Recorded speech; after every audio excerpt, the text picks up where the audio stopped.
This is Corey Pritchard with True Financial Engineering, and this is four reasons why anyone with $250,000 or more should consider this wealth strategy. And when I say this wealth strategy, I'm speaking of the Storehouse of Wealth strategy, which is designed for active investors or those who are seeking to become active investors. And the question is again, why?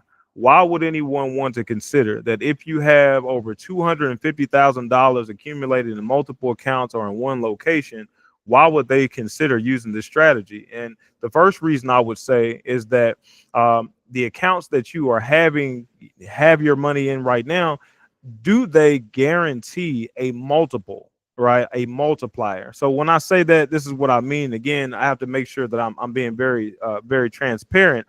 Then in the financial realm that we're used to, then we're not used to having certain conversations because they are not possible in certain realms. But in other realms, then these are common conversations and normal things. So when I say that, for example, an IRA, for many people that may put their money in an IRA or some other mutual fund or some other retirement account or any type of account with the potential of having gain in the future, then here's my question to you: that if you deposited that $250,000 or more into that account, and on the next month, right, on January 1st, that you deposited the money in the account, and then Lord forbid on February 1st, that something happened to the account depositor, right? So if this was you, imagine that you had deposited $250,000 or more into the account today, and then tomorrow, Lord forbid, something happens to you. My question is, would you expect that the money that's inside the account would be multiplied, right? And that the multiplied amount will be paid out to your loved ones or to your business or to your trust? And the reality is no. At best is that you're hoping that after taxes, after expenses, after everything else that happens, that it's possible that your family will get near the amount of principal that you had inside the account, right? So what I'm saying is the first reason that you should consider this strategy is that you can put a multiplier on your principal, right? And this multiplier could be as little as two, right? So imagine if there was as little as $250,000, then imagine that your trust or your business or your family or your legacy will receive $500,000, a multiplier of just two, right? So just imagine for yourself if that multiplier was closer to 100, right? 100 times the amount that your business, your legacy, your trust would actually receive. Would that be something that would be worth it to you? So what I'm sharing with you is that one of the main reasons that I consider this account, and I suggest this account and this strategy for building or accumulating wealth, is because you immediately have a multiplier from month one that you would attach to your principal, right? So that's number one.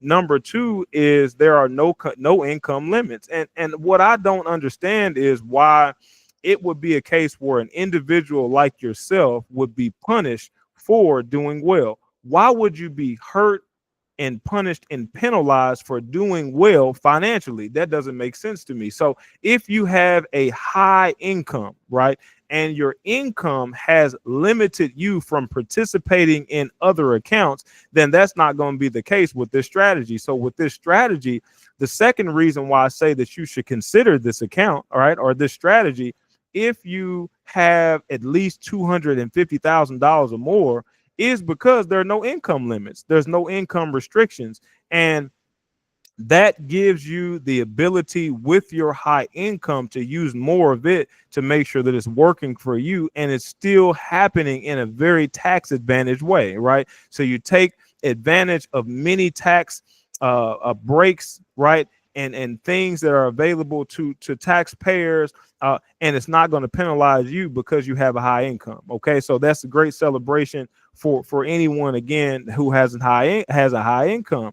The number three reason is that you have full access long before age 60. So for anyone that's not aware of this, then right now in many of these traditional accounts that you will not be able to access more than 10% of the money or the principal that you have inside your account before age 59 and a half without penalty, right? So you're talking about paying, I believe the penalty right now is 10%, and you still have to worry about the taxes that you would have to pay. So you're talking about the penalty plus taxes for taking out those resources. So I love the reality that with this strategy, not only are we allowing you to have a multiplier, not only are we allowing you to have or remove or exempt yourself from those income restrictions and limits that you've been dealing with, we're also giving you full access to your principal as early as month 13. So imagine, again, $250,000 or more, right? $1 million, $2, $3, $4, $5 million of cash, right? Being available, full access, 100% access to that cash with no penalty, right? Isn't that awesome to think about that you can access that as early as month 13? So if you are a person who is actively investing, right, buying property, you are buying businesses, right? You are constantly engaged in making sure that money is making money. You don't want it to be stagnant, right? You want that money to be flowing like water. So you want that those resources not to be stored up somewhere, not moving. You want them in a place where it's making money, but it's fully accessible, so that it can continue to be accessible, to be able to meet the full potential of what it could do. And I know that makes sense. Okay. And here's the last reason I would say that you should consider again this wealth strategy is that the account pays for itself and will begin to pay you for having it the rest of your life. And this is crazy to think about. I'm saying with this strategy, if you're depositing your money in the account, yes, there's an expense, right? But imagine that the account is doing so well that it will begin to pay for the expenses annually, right?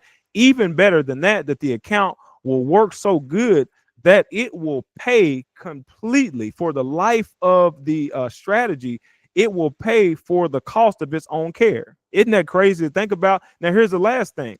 Not only will it self-sustain itself, is that it will begin to pay you for the rest of your life just for keeping it, right? So once it begins to pay for its own expenses annually, once it has fully paid for all the expense of having it in the first place, then it will begin to pay you for the rest of your life for having it. Isn't that awesome, right? So that is the fourth reason. I'm sure that there are many other reasons, but if you don't need any more, again, these four are strong enough for you to highly consider being able to put something like this in place. So this is the comparison I would make. So for a lot of us, we're not used to new concepts, right? So the reality is for many of us, then if we have a old proven concept, we don't question it.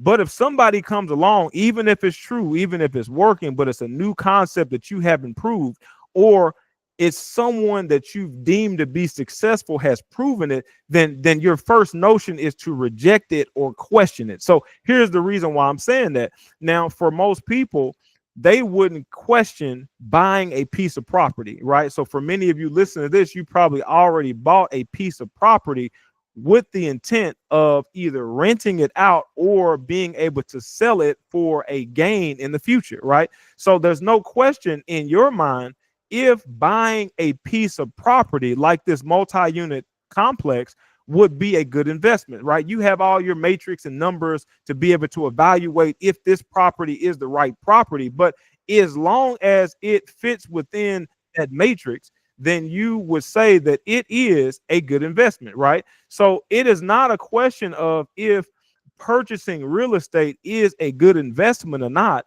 That's not the question. Here is the question. If that concept or idea is one that you deem to be one that's valid for you, right? So when we're trying to look at this comparison for most people, these are some of the reasons why they would say that buying a piece of property is a good investment. The first is that the property will increase in value most years, right? So even though you know that every single year for the entire life of the property, there's no guarantee that it will go up every single year, that you know that in most years that the property value will go up, you say that that is a good investment, right?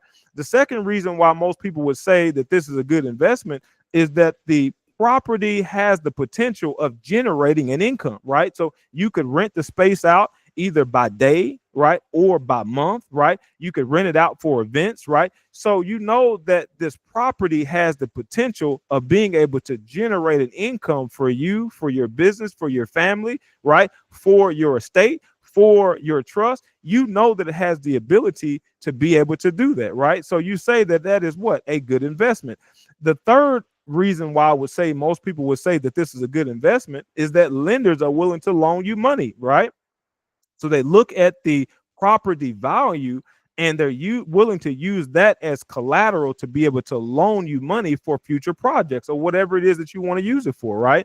So for most people, because they're used to this happening or they've heard of this happening, then they would say as a no-brainer, then this is a good investment. Okay. Number four would be is that you can transfer or will the property to someone else, right? So because this property has value and now you have right to paperwork of ownership, you can transfer that right of ownership to someone else, right? So you can will it to your family, a legacy, business or estate. You can send that to someone else, right? Giving them the right to it with all the value and everything that comes with it. So because of that, you say that at least for those four reasons that you would say what?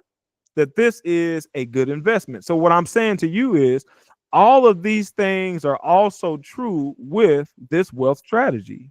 Does that make sense? So everything that we just talked about as far as making this a no-brainer for buying a piece of property, it is also true for this wealth strategy, right? Buying the right property is a good investment. I don't think anybody would question if buying the, again, right property is a good investment. So I'm not saying that any strategy for dealing with money, the money is a good strategy. I'm not saying that anything that's coined or named or goes by a wealth strategy is a good strategy. So I'm not saying that it's a good investment, but I'm saying that if you would filter everything that you would normally filter through as far as making a good investment, you would do the same thing with this wealth strategy. You will find, right, that using this strategy to increase your wealth is what? Is also a good investment. So my name is Corey Pritchard, and I am the head financial engineer here with True Financial Engineering. My goal is to help you retire into God's unique purpose for your life. So if it is a case where you're looking at this and you say, hey, Corey, you've either gotten my attention that's enough to make me curious about what it is that you're talking about, or you say you sold me at the first point, right? And you know that you would like to submit an application and request to become one of my business partners so I can help you make sure that your resources are working more efficiently and more effectively, then you feel free to give me an email. I suggest you email me at corey.storehouseofwealth@gmail.com. That's corey.storehouseofwealth@gmail.com. You reach out to me, we can set up something, we can answer any questions, or you can go to our YouTube page, right? And you can look at True Financial Engineering. I have a number of videos there that you can look at. You can also go to Facebook and put in Storehouse of Wealth, and you can piece through some of that information. But the reality is you're going to do your own due diligence. So if you want to do some due diligence, right, you want to do some homework on your own, then research bank-owned life insurance, right? That is a term, again, that's bank-owned life insurance. The second term that you can research is corporate-owned life insurance, right? And again, I'm saying corporate-owned life insurance. So you can do your research to see how far back that has been gone, that this is going back. The banks and corporations have been using money in this way, right? You can see the tax laws and things that are in place and how all of those things work out. So you can start on your own. You don't have to wait. But what I'm saying to you is this is too good for you to ignore, right? Too good for you to continue to put on the back burner, waiting for someone else that you deem to be so-called successful to prove it before you move forward. I'm telling you that there are a number of notable people that you may have never heard of, many you may have heard of, who are all using strategies just like this to continue building wealth, right? continue accumulating wealth and to transfer wealth in a very tax efficient way. So I look forward to hearing from you. You have a great day, and I look forward to helping you retire into God's unique purpose.